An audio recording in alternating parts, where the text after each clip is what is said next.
Камыры үчүн 1 жумуртка, 160 мл сүт, 160 мл өсүмдүк майы, 1 чай кашыкта туз,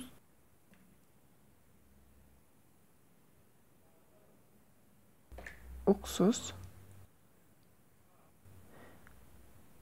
1 чай кашык разрыхитель салып, унду салып, жакшылап камыр кылып алабыз.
Камыр даяр болгондон кийин колго жабышпай турган камыр болот.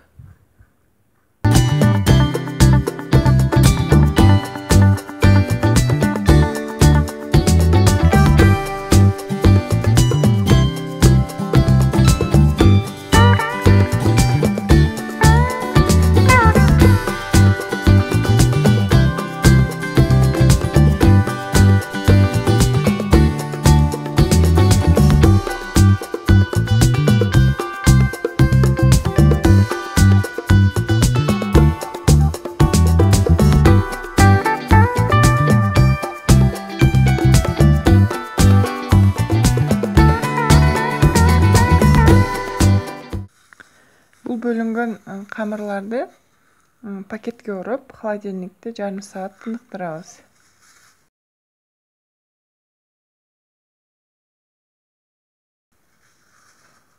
Жарым сааттан кийин камырды кайра алып чыгып, жайы баштайбыз.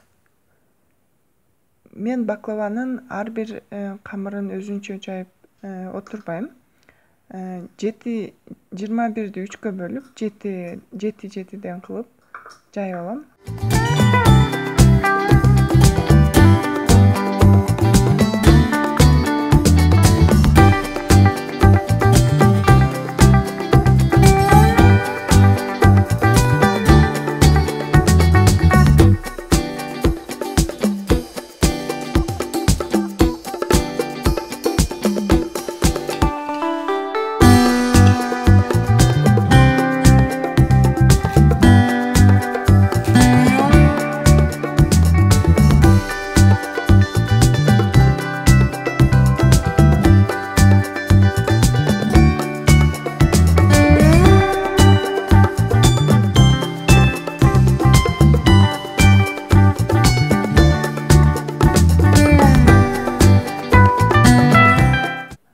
Көрүп тургандай, камырлар бири-бирине жабышпайт.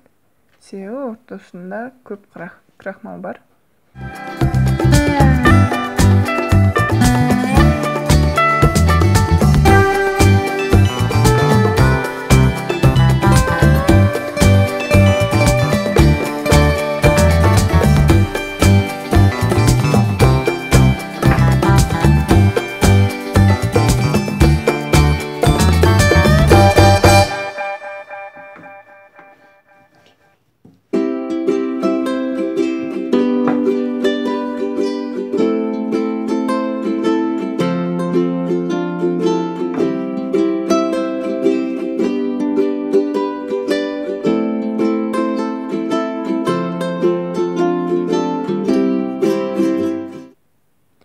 Эми бышыра турган идишибизге камырларды салып, ошол 7 кат камырды бири-биринен ажыратпай эле ошол бойдон салып койсок болот.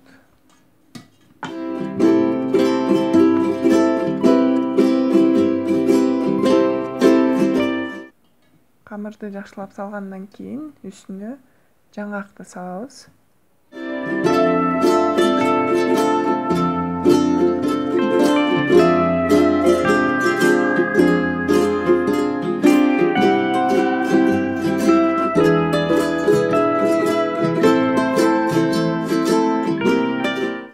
Экинчи партиядагы 7 кат камырды жайып атам.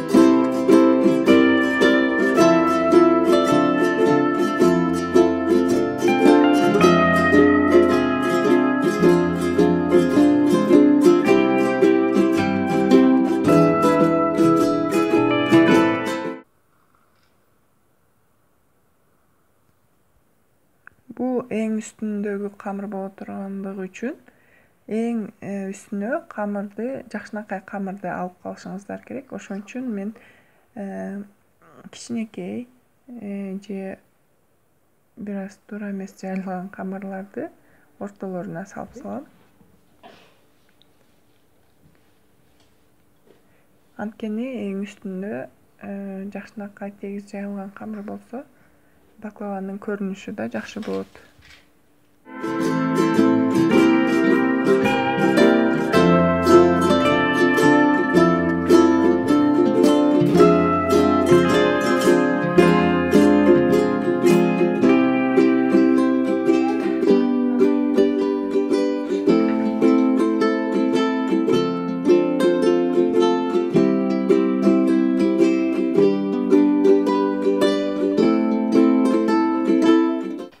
Щетка менен үстүндөгү ашча крахмалдарды тазалап алдым.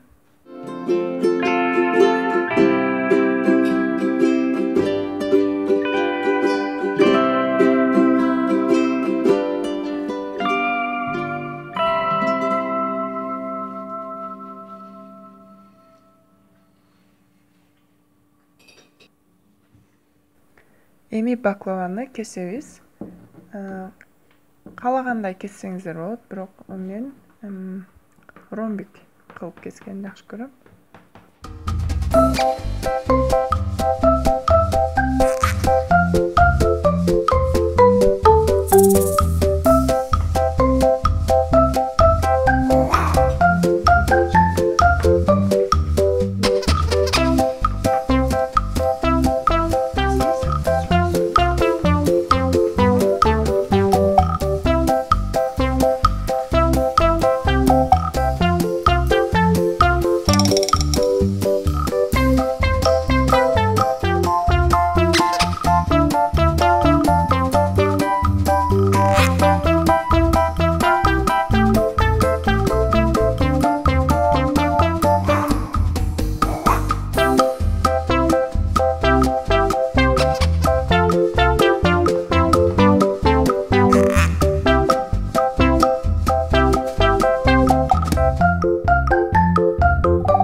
Мынакей баклаваны кесип даярдап.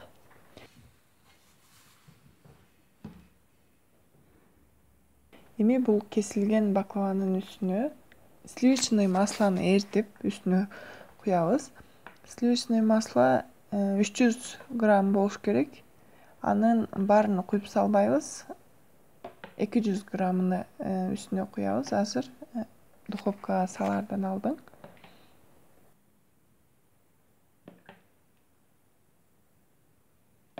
Майды кашыктап, бардык жерине тегиз май тие тургандай кылып куябыз.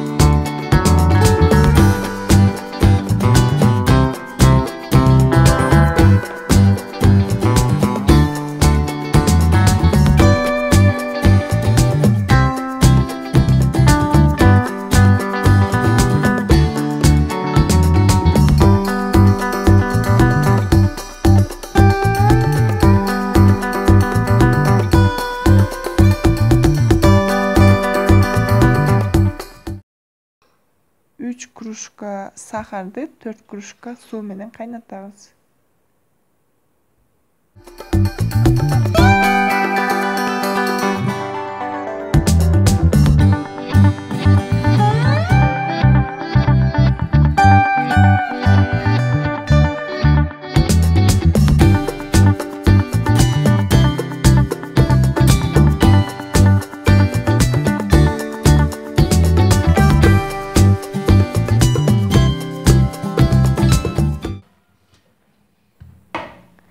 Баклавабыз ушинтип бир аз кызаргандан кийин жана калган 100 грамм майды кайра куябыз.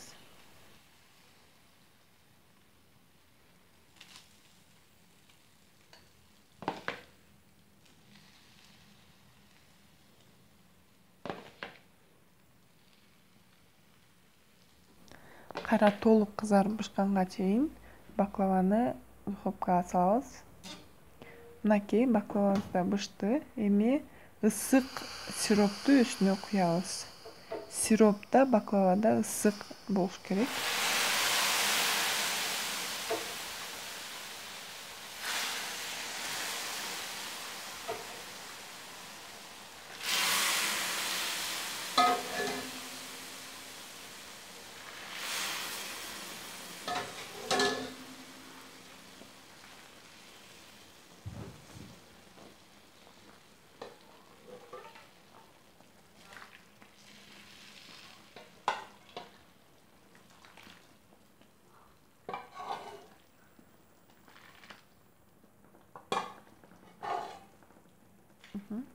Baklava сиробун сиңирип алганга чейин тыныктап коебуз.